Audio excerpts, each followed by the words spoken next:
You're watching UATV News. My name is Ina Kosinska. Good evening. The President of Ukraine insists on speeding up payments to relatives of victims of the military plane crash. Each family will receive about $53,000. Experts of the State Bureau of Investigation began to decipher flight recorders from the plane that crashed under Chuhuiv 3 days ago. 26 cadets died, one survived in the crash. The farewell ceremony will take place tomorrow in Kharkiv at the Glory Memorial site. Everything needs to be done to simplify bureaucratic procedures. These payments must be urgent. This in the law on social and legal protection of the military and members of their families, which provides for the procedure of such payments. EU ambassadors have updated the sanction list against Russia for violating the territorial integrity of Ukraine. Freezing of accounts and ban on entry to the EU countries will affect 2 more Russian citizens responsible for the construction of the Kerch Bridge. The list also includes 4 Russian companies. European sanctions will be officially approved this week. The number of people infected in Ukraine has passed 200,000 people. According to general statistics, Ukraine ranks 25th in the world.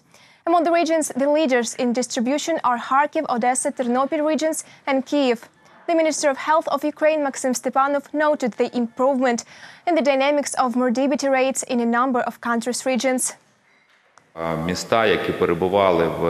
Cities that were at the red level of epidemiological danger. 12 cities and districts came out of the red level, and in many of them the epidemiological situation has significantly improved due to the existing restrictions. We witnesses of the effectiveness of those measures and regards control and spread of coronavirus disease. Access granted. Ukraine has unlocked its borders to foreigners. Today, the government's decree on prohibition of entry has expired. The norm was valid for a month. Now, when entering Ukraine, foreign citizens do not need to self-isolate and buy an insurance policy. At the same time, for Ukrainians who return from the countries of the red zone, quarantine restrictions continue to apply. These people need to do a test and undergo a 2-week observation.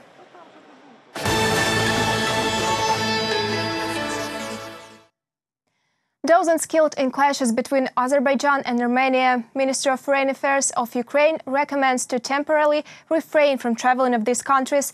What is happening between them, our correspondents will tell. Airstrikes and rocket attacks. On Monday, defense ministries of Azerbaijan and Armenia reported new clashes over the disputed territory of Nagorno-Karabakh. Armenia has launched an assault in the vicinity of the city of Tartar. Azerbaijani forces in turn forced a couple Armenian positions to retreat and seized strategic heights near the village of Talish. Several advantageous heights around the Talish village have been cleared of the occupying forces. The enemy suffered heavy losses. International organizations confirmed the deaths of at least 16 people in flare-ups on Sunday. At least 30 people died during the second day of clashes, Reuters reports. Armenian Foreign Ministry said that Azerbaijani forces are being backed by the Turkish troops and equipment. According to the official press release, Armenia accused Turkish military of taking part in combat activities, quote, side by side with the Azerbaijani army. Turkish military experts are fighting side by side with Azerbaijan, who are using Turkish weapons, including UAVs and warplanes. According to credible sources, Turkey is restricting and transporting foreign terrorist fighters to Azerbaijan. Meanwhile, Turkey provides full political and propaganda support to Azerbaijan at the highest level of its leadership. Turkish leader in turn reiterated the country's support to Azerbaijani military as well as condemned Armenia as aggressor in the conflict.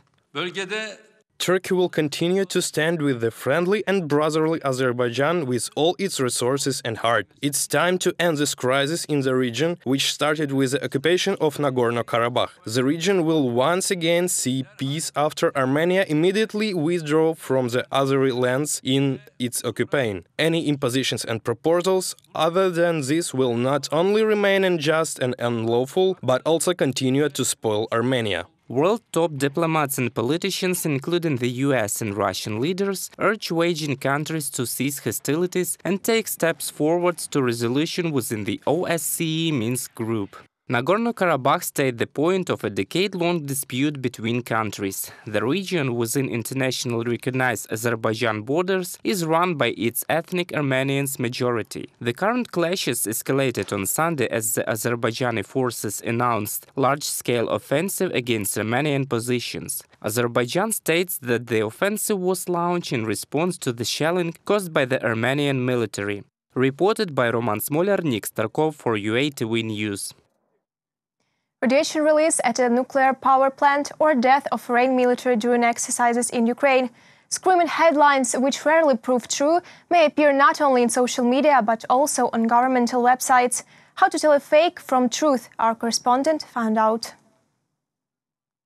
An accident at the Rivne nuclear power plant followed by release of radiation. Death of American advisors during joint military exercises in the Lviv region. These bombshells were published by some media on the morning of September 23. Surprisingly enough, the information sourced from the National Police website. And only by night a retraction emerged. The published news turned out to be fake. The website of the state structure had been hacked. How in this case can journalists not get tricked by intruders and avoid spreading panic among people? One needs to call and clarify the information, especially when we talk about someone's death. Such data should be refined over the phone or in person, because usually there are a lot of important details here, both for media and for the news. Attackers who hack the state institutions' websites face a term up to 6 years in jail, but those who spread fakes in social media only risk by the number of their subscribers. For example, this is a photo of a doctor who allegedly died at work while saving people from coronavirus. In this screenshot, we can see 10,000 repostings of this news and 98 comments in which people published flowers with a black ribbon. As it turned out, this also was an absolute fake. In this photo, the doctor is played by an adult cinema actor. It is not only hackers and ordinary users who publish and spread fakes in the media, but also politicians. In the presidential office, they recommend not to believe propaganda. One has to check, analyze information and rely on facts solely.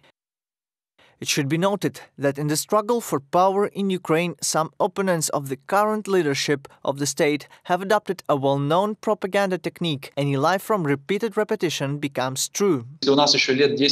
If we used to have one information space 10 years ago, now it is completely different. Plus, let us keep in mind that the space is not just purely national. It is being regularly visited by foreigners who may be not that friendly towards Ukraine. They disseminate central general ideas about Zrada, crisis and some new Maidan. Media experts advise check information in several sources, do not give up to momentary emotions and be critical of publications with catchy headlines. Reported by Nick Starkov, Inessa Zanina, Kyiv for UATV News. A state-funded renovation, the building of Odesa Philarmonic Theatre will become the first object restored within the governmental reconstruction program. The unique 19th century structure will be transferred into the competence of the Ministry of Culture of Ukraine and completely restored in 3 years. Anna Hrodentseva knows more. In Odessa, the building of the Regional Philharmonic, constructed at the end of the 19th century, is considered to be one of the most impressive city sites. But now it needs significant restoration. An architectural monument is in critical condition. Here we need a broad plan of action. When you look at the building's facade, you may notice that it's just falling apart. It can collapse at any moment, but nobody knows when exactly this may happen. For the reconstruction to get started, the structure needs to get on the balance sheet of the Ministry of Culture. Then the Philharmonic Theatre will acquire the status of a national object. But the decision can be approved only at a session of the Odessa Regional Council.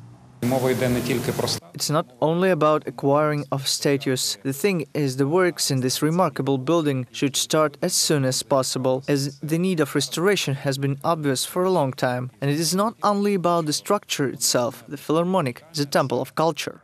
In the meantime, minor renovations will start from the ventilation system repair. Similarly, wall installations will be restored soon. The amount of nearly $300,000 will be allocated from the regional budget. We have already prepared technical papers for installation and exhaust ventilation works. We are ready to start this as soon as possible, but this is just the first volume of documentation. Full restoration of the building will take about 3 years. Prior assessment of works makes $6 million. Funding will be allocated from the state treasury with the big construction project. Reported by Nick Starkov, Anna Horodyantseva, Arsen Podosyan, Odessa for UATV News. 8 medals, 3 gold, 2 silver and 3 bronze have been won by Ukrainian rowers at the World Cup in Hungary. In the medal standings, the Ukrainian team took the 6th place. Canoeist Lyudmila Luzan got the most awards, 3 medals, 2 of which are of the highest standard. Both has been won at a distance of 500 meters in a single canoe and a double canoe with pair with Anastasia Chetverukova. It's very important because it's such a big step forward and there's only 1 year left before the Olympics. Since we have a license for this distance in this discipline and winning feels definitely great. I know that this is only a minimum. You still need to work harder and next year's Olympics will show this. That's all for this hour. More updates on our website, YouTube, Facebook and Twitter pages. Stay safe and good night.